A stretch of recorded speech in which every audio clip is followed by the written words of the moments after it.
Hey y'all, welcome back. It's Wednesday, so you know we're winging it. Today we're with our friends David and Susan. We met them first last year in Athens, Texas. Yeah. When Dave was in the class with us that we took at the National RV Training Academy. So we're going to talk a little bit about that. Also, they are full-time RVers, so their experience on the road so far. And they have the most unbelievable setup you've ever seen. So stick around.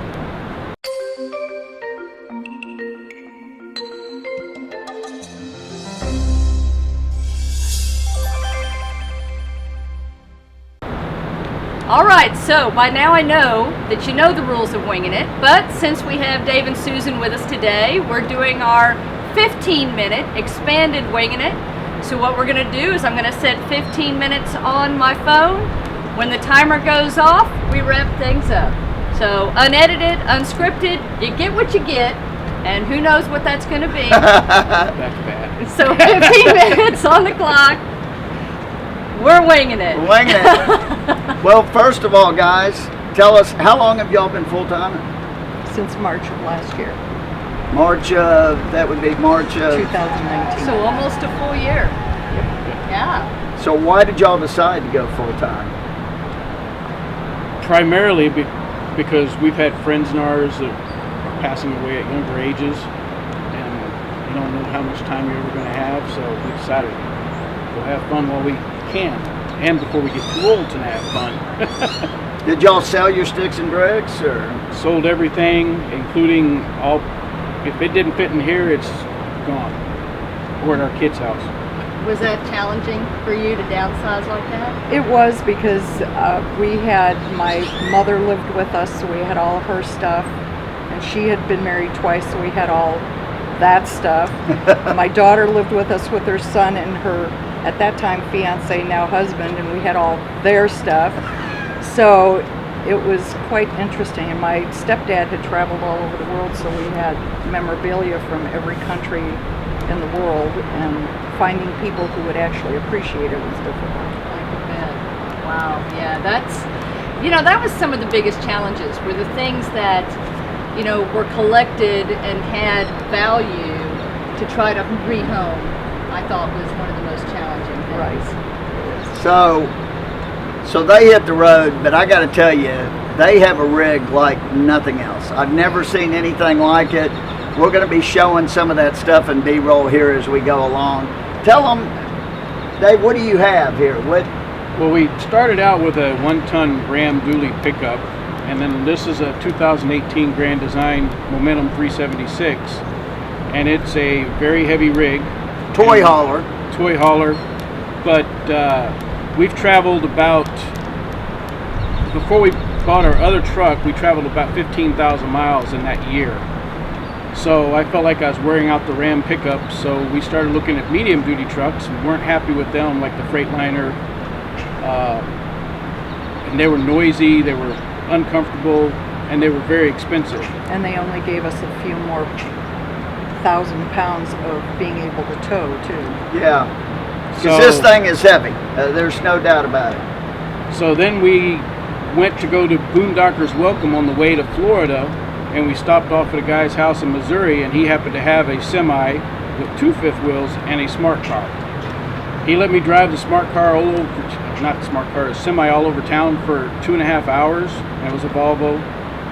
And we stayed an extra day and went and bought a Volvo semi, and it's been pulling it ever since. Then we bought a smart car because we can put that on the back of the semi, and then I can still carry my Indian motorcycle in the back of the trailer and have a smart car, so when it's bad weather I can get around town.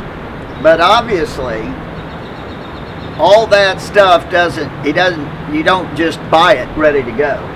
So how did that come about? Because that's an interesting story. Well, we got very lucky. The guy that happened to let us stay on his property, we ended up, his name's Norm, he ended up...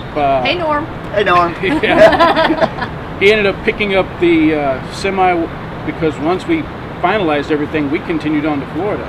He picked up the truck for me from the dealer in Springfield, which is like an hour from his house. This is a guy that they had not even met until they stayed at his place for Boondockers Welcome. We knew him Right. 3 days. We knew him for 3 days. Knew him for 3 And days. As I jokingly say, we did everything together in that 3 days except sleep.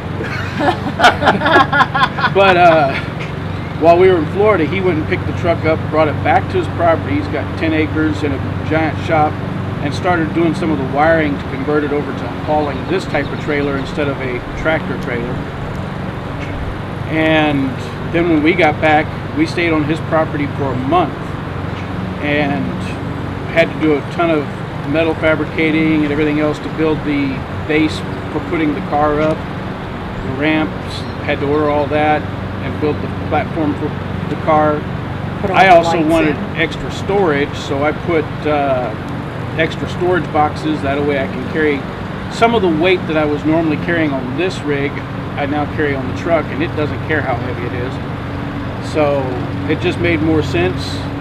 I don't feel like I'm wearing this truck out like I did on the Ram with all the miles. I was on my 3rd set of tires on the Ram. I'll never go through a set of tires on this. So we just kind of made sense. Plus the price was right. It was actually cost less than I sold the Ram for. Wow.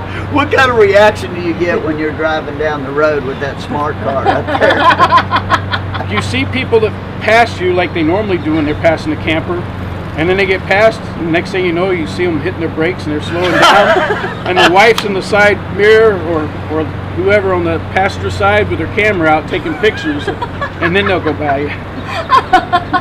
Yeah, I bet you're famous online. I bet you don't even know how many people are posting pictures of your rig as you're Well, going it's down the true road. because we met a guy here, as a matter of fact, and he says, "Oh, I've seen you guys all over Facebook and all over I'm like- the internet." And I said, "We haven't posted anything." He says, "No, everybody else is." So I guess we are kind of famous. And plus, on our rig, we have signs on the side because of him being a certified RV tech. You can't post that when you're driving because then you're commercial. Right. Yeah. So we've got our name, Wanderin' Dave, on the side, and on my side it says Wanderin' Susan. And people get a kick out of that, and they film that too.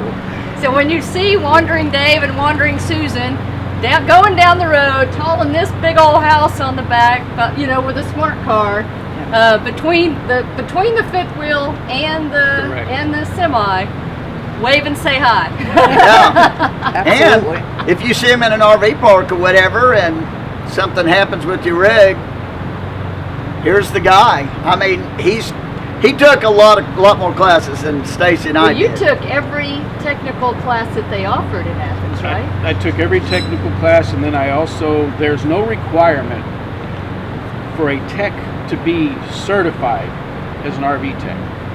Now, at most dealers, they have at least one certified tech, but the other guys can just basically be apprentice under them, and plus anybody that starts their own business can actually say, I'm a tech. Good. But I continued on and passed the NRVIA national exam for being a certified tech, which That's a Yeah, lot. It's a hard test. It's a hard That test. that's a beast. And it cost a lot of money to take all those courses. I mean, those courses didn't come for free, but they were worth it, though, I imagine. Oh, Even yeah, if he I- put in all our solar. He's worked on our hydraulics. He's saved us tons of money just in that alone. Plus, he's working on other people's rigs while we're here. We pretty much haven't paid to camp at all this year. Yeah, I that's don't awesome. charge a lot because I don't do it per se as to make a living.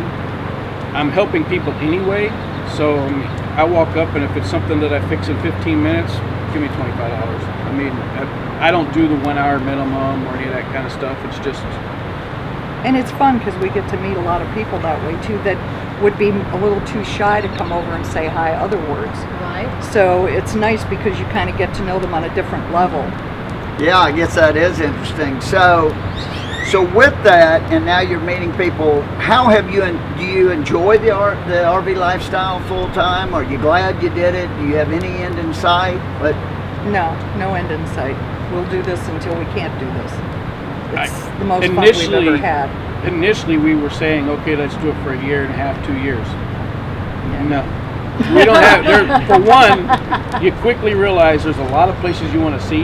Right. And you want to And be that's there not more enough than 2 time to go days. see them, especially since a lot of those places you don't want to see in the wintertime. So we've already scheduled to come back here for 4 months, November, December, January, February this coming year, Right. because it's cold north. Right. I'm going there. Now, you guys lived in Colorado before you hit the road. Yep.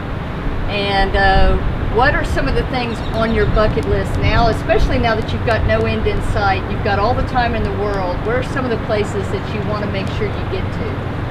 We're going. Glacier, Yeah. hopefully this year, and probably Banff this year. And then I'd We still have to like go to to make it to Michigan. Alaska. Yeah. We got to go to Michigan. Yeah. He's never seen Wisconsin. I'm afraid to take him there because I may never get out of there. It's cold, so you'll get out of there. We've talked about going up the eastern seaboard, but we lived on the East Coast. Well, he was in the service, and I really don't care if I go up there again or not. Right. But we want to explore the South a lot. I'm from the Midwest. He isn't, so he hasn't seen like Minnesota, North Dakota. I'm not too thrilled about that because it gets cold, and with my luck, that's when we'll be there. And we're based out of South Dakota, so we love that state. We like to go up there and see South Dakota a lot. Oh, love South Dakota. Yeah, and investigate that. Plus, with our Indian, we hit a lot of the rallies that are out there. We do the Cripple Creek Rally in Colorado. Sturgis, yeah, we could go up there. It's not a big thing for the rally. We like to go after the rally because then you get to see the real Sturgis. Right. But we're doing the Rolling Remembrance Ride on Memorial Day up in Washington, D.C. Oh, so wow. That's once awesome. again, we will be all over the U.S. this year. And you're going to Daytona for the bike races. Daytona Bike Week. Yep. Right. Like we. And we're going to Mardi Gras in New Orleans.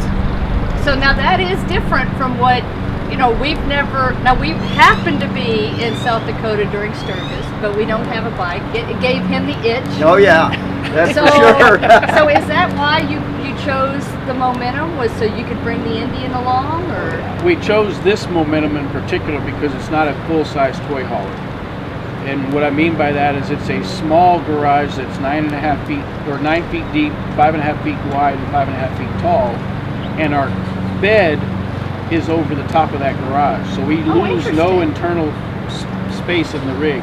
Okay. So we still have a front living room with 2 couches and recliners, and the kitchen, and then the bedrooms in the back. Yeah, and it's a full So kitchen. 'cause I unlike like the to cook. regular toy hauler that you lose that space, and half the time you're sitting in a toy hauler and you're watching TV this way because the TV's there because it's not Right. Yeah. in front of you. This one is, you don't lose any living space. How long did you have to look before you found and you knew this was what you wanted? One RV show. One, yeah. Wow. Pretty much one RV show. We went to the Colorado one in Denver and saw this model and immediately started looking for one. And That's awesome. Did y'all You got RV lucky. before that? Yeah. Did y'all? what I had before that was a pop-up camper that we used up in the mountains. And before that, we had a tent, a So wall that tent. is a huge Yeah. jump going from a pop-up to this big boy here. Yeah. But of course, the pop-up you could get almost anywhere, probably. Well, it was actually one of the expedition models from Fleetwood, and so it was high off the ground. So yeah, I could take my half-ton Ram everywhere it went. I could take that trailer just about. So Wow. And we found out that Mr. I Want to Boondock a lot likes being in RV parks, and Mrs. I Want to be in RV parks would rather boondock. So that was a real surprise for both of us. but we have 1,200 watts of solar, 6 batteries, so if I need to boondock, we've stayed out in the woods. Like when I went hunting, we stayed up in this one location overlooking this valley with beautiful mountains in the background for 22 days. Wow. Because this has big enough tanks to do That's that. the reason I like to boondock. There you go. And I ran the generator twice. And the only reason I ran it twice is because during the day when I had sun, I turned the the refrigerator to AC Yeah. instead of running propane. And I forgot on those 2 days to turn it back to propane when it got dark. So I ran my batteries down.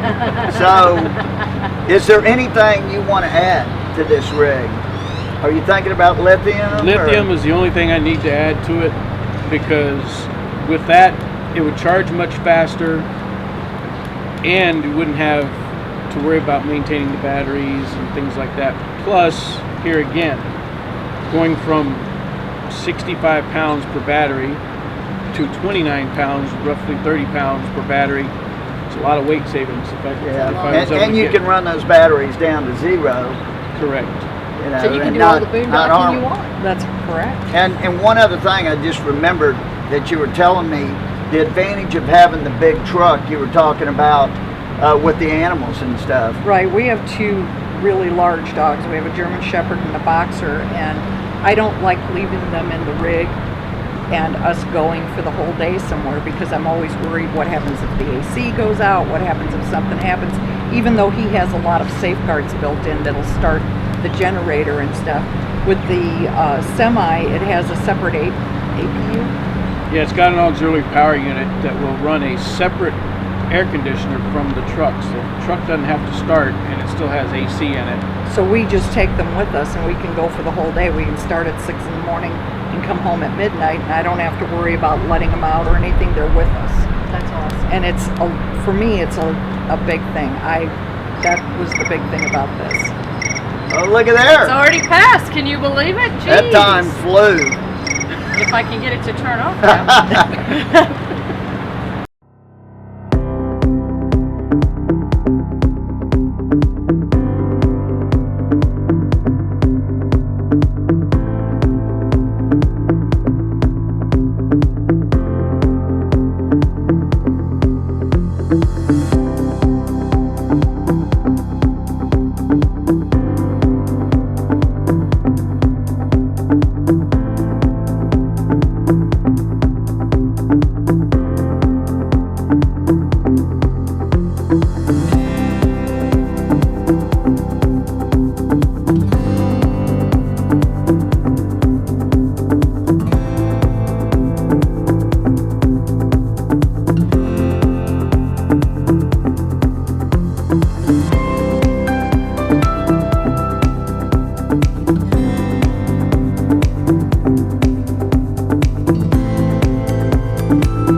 just to kind of wrap up real quick, you guys have now been full-time for almost a year. Congratulations. Yeah. Are there any tips that you would share for people who are thinking about doing it or are new to it? The biggest thing would be research. I researched everything, including the domicile and where to have your home of record and everything else. The only thing I didn't research was possibly pulling this big thing with a semi. I just kind of fell into that. I wish I'd have researched that sooner, because people say you can't get them into parks, but yeah, it does limit you, but not that much. I mean, in Colorado, you can go out in national forest. There's dirt roads all over the place that you could take a big rig, because they take logging trucks up there. They can make it, you can make it. Great point. So. And in my experience, if you think you're going to need it, keep it. If you think you're not going to need it, get rid of it and be prepared to replace it. Yeah, That's we've a talked great about point. that. We've done that on a couple things Because the here moment you get rid of it, you'll need it. Well, or you'll change, because your lifestyle is so different. And I used to bake and cook and do all this stuff. I think I've baked once since I've been in the rig. And I kept most of my baking stuff, and I got rid of a lot of my cooking stuff, and now I wish I'd done the opposite. Right. Yeah, that's a great point. Yes. But you know, for us, we've done that on a couple things recently. Just small items that we got rid of that we thought, we're not going to need that, or it's too weird of a shape, it takes up too much room. So, like, weird example, tortilla press. I like to make tortillas. We had a tortilla press. It took up too much space for really the value I thought it was adding, so I thought I can roll them out. It was a pain in the butt. Oh, yeah. Then I thought I can take the cast iron and just smack it, press it down. Didn't really work the way I wanted it to, but we found kind of better than what we had that folds down more compact, so it fits the lifestyle better. So it's the same item. We replaced what we had, but we replaced it with something that works better for us. And you just have to learn that. Yeah. Well, and you think you're going to cook outside all the time? No. I mean, we have a griddle, we have an outside kitchen and all that, but when it is 45 degrees out, you're not going to stand out there and cook. Or so raining. You got to have this, or raining. You got to have this stuff in your unit It's too. even hard when it's That's really true. windy. Yeah, when it's really because windy. when you're in it every day, you can't pick the weather. You Yeah. try to follow the 70 degrees, but it doesn't always work out. There's a place Yeah. like that. That's what I hear. I haven't found it yet. Yeah, me neither. Well, man, thank you guys for sitting down with us Thank you. and sharing your story and your journey. If people wanted to follow you guys or anything, are you on social media or anything? Or I have the only Facebook page I have that's separate from just being by our name is I've got a Wondering Dave RV tech. But I'll be honest, I don't update it as much as I should. We'll link to it in the description. Well, yeah, we'll though. link to it. And I'm telling you, if you see them at an RV park, they're great people. They want to meet people. Yeah, So come say hi. And if something's wrong with your rig, he's the man. he's right the man. here. I'm telling you, he's probably trained a lot more than most of the techs that have worked on your rig. I can probably guarantee that. And if you want to check out solar, talk to Dave. Talk to Dave. 'Cause he Yeah. you should see the way he has set up his rig. It's really impressive. Yeah, Dave. it is. Thank you. Absolutely. So thanks so much for sitting down with us, y'all. And be sure to look for him on the road. And don't just take a picture, wave and say hi. Wait. Oh, and just one more thing. I am originally a Texan also. Yes, he I'm is. from Houston. Yeah, There he's you from go. Houston, like Texas. That's right. So another link we have. So thanks for joining us, y'all. Keep on winging it. We'll see you on Sunday. Until then, safe travels. And happy camping. Bye.